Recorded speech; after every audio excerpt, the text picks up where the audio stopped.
Mutants, cannibals, hillbillies. Am I talking about my family reunion? Or am I talking about the subject of tonight's HORRORGASMO review, the 1977 early Wes Craven gem that is, The Hills Have Eyes. Following his 1972 directorial debut, The Last House on the Left, Wes Craven never intended on producing another horror movie, but when none of his other projects gained any interest from financial backers, he decided to roll up his sleeves, head into the desert, and make some motherfuckers bleed. Upon its success, this movie led the way for one of history's most beloved horror film directors to create a revolting resume for the next 40 years.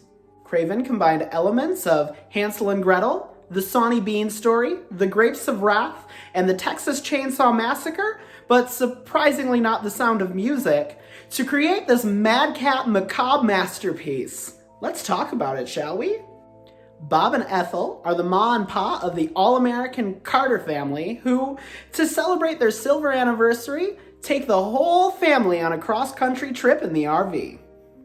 Bobby, Brenda, Lynn, who's played by the silver screen sensation that is Dee Wallace, Lynn's husband Doug and Lynn's baby Katie, and their dogs Beauty and Beast all join them on their trek from Ohio to Los Angeles. Ethel, who's navigating Bob, who's driving the RV, decides to take a detour in the Nevada desert to try and locate a silver mine that's been abandoned for years. While searching for the silver mine, they run out of gas and decide to stop at Fred's Oasis for fuel. Fred's a nice enough guy. He's hardworking and honest if you choose to ignore the fact that he turns a blind eye to the psychopathic cannibal family hiding in the goddamn desert. Fred tells them to stay on the main road and don't go drifting too far off, but Bob dismisses this, thinking that Fred's just some kind of crazy old coot telling wild stories. The family's on their way and then chooses to ignore the fact that Fred's truck blows up a few miles behind them.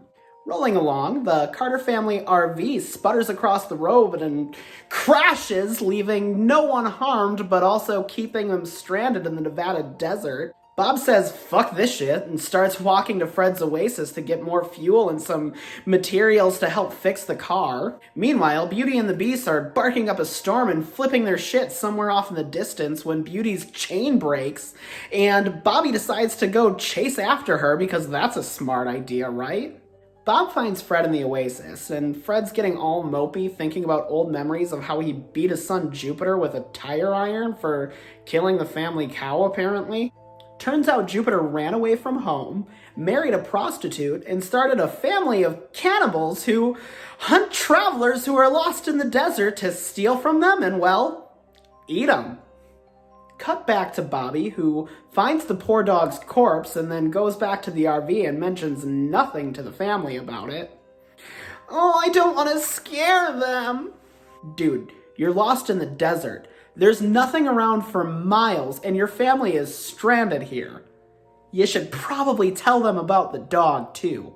Back at the Oasis, Bob is just trying to grab the supplies to fix the RV when suddenly Papa Jupiter crashes through the window, ties up Bob and crucifies him, and then takes out his dear old dad Fred with a crowbar. Nice knowing you, Pop. We then meet two of Papa Jupe's sons, Pluto and Mars, who are scavenging through the RV while everybody's asleep, and let me tell you, this scene is one of the most uncomfortable things to watch. Just imagine being asleep in a confined space where there are cannibals walking around. If I woke up to see that, I wouldn't have clean sheets. Papa Jupiter decides that Bob is his cross to bear. Decides to set Bob on fire. The children run after their father to try and save his life, but leave Ethel and poor baby Katie in the RV, in which Pluto and Mars decide to kill Ethel and then take Katie home to the family for a nice meal. Of course, the Carters aren't going to let the cannibals off so easily, but I'm not going to give you any more of the story. You're just going to have to watch it, goddammit. The Hills Have Eyes is a story etched into the American consciousness. There are so many interpretations and hot takes to take from it. Wes Craven said that the Carter family represents the American bourgeoisie. Did I say that right? I haven't spoken French in a while. While the cannibals represent any oppressed group of minorities in America. Listen, between you and me, I'm all about eating the rich. But I don't know if I would have told this story in the same way that Craven did. If you're trying to represent a group of minorities, shouldn't you want a reason to root for them? Or at least understand their plight? I get that the Carter family weren't perfect themselves. I mean, Bob was a racist, Ethel stuck her nose where it didn't belong, and Bobby was a stupid son of a bitch. But if you're gonna sit back and tell me that the cannibals represent an oppressed group of people who want to kill the family dog and eat a baby for fuck's sake, without showing a single shred of human decency, aside from the daughter Ruby, who I know I didn't really talk about here, but you've got some explaining to do.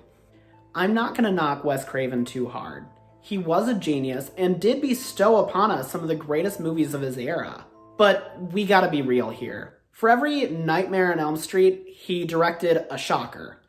For every People Under the Stairs, he gave us Vampire in Brooklyn. And for every Scream, Scream 3. And I know that throughout his career, he was constantly on a downhill battle with the studios, but there are only so many deadly friends that I have to sit through before I finally admit that maybe he got things wrong from time to time. If you interpret this film differently, or choose to ignore the psychobabble altogether, you're still left with a pretty excellently crafted film that'll stick in your gut for a while and has definitely earned itself a place on the horror walk of fame. I would even make the argument that The Hills Have Eyes was a prelude to the wave of terror that would take the 80s, but that's for another episode.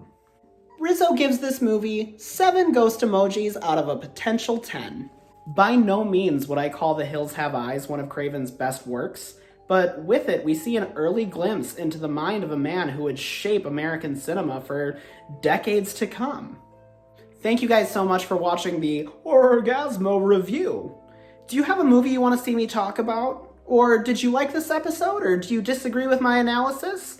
If you do, I gotta tell you, I really don't care. But leave a comment below, and if you enjoyed this, please share and subscribe to Queens of the Stream. You guys have been amazing. Mwah! Pet your cats, worship the devil. I'll see you next week. I know all of you Wes Craven fans are mad at me right now, and you should really just get over it. If you didn't like this review, check out my review of Night of the Demons, or The Innocents. Okay, bye.